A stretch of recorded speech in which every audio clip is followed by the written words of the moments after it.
Team India coach గా గౌతమ్ గంభీర్ తొలి series ను విజయవంతంగా ముగించాడు. శ్రీలంకతో జరిగిన 3 టీ20ల సిరీస్ ను భారత్ 3-0తో క్లీన్ స్వీప్ చేసిన విషయం తెలిసిందే.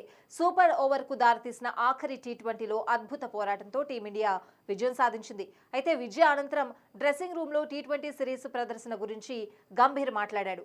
జట్టు ప్రదర్శనపై నయా కోచ్ గంభీర్ సంతృప్తి వ్యక్తం చేశాడు. అయితే శ్రీలంకతో వన్డే సిరీస్ కు ఎంపిక కాని ఆటగాళ్లను గంభీర్ హెచ్చరించాడు.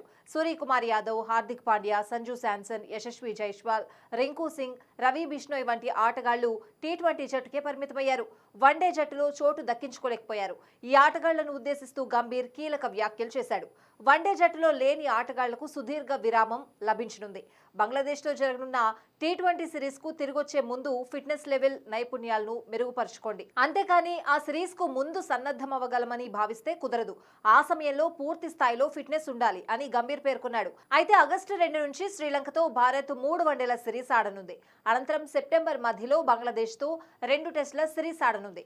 ఆ తర్వాత అక్టోబర్ ఆరంభంలో బంగ్లాతో 3 టీ20ల సిరీస్ జరగనుంది.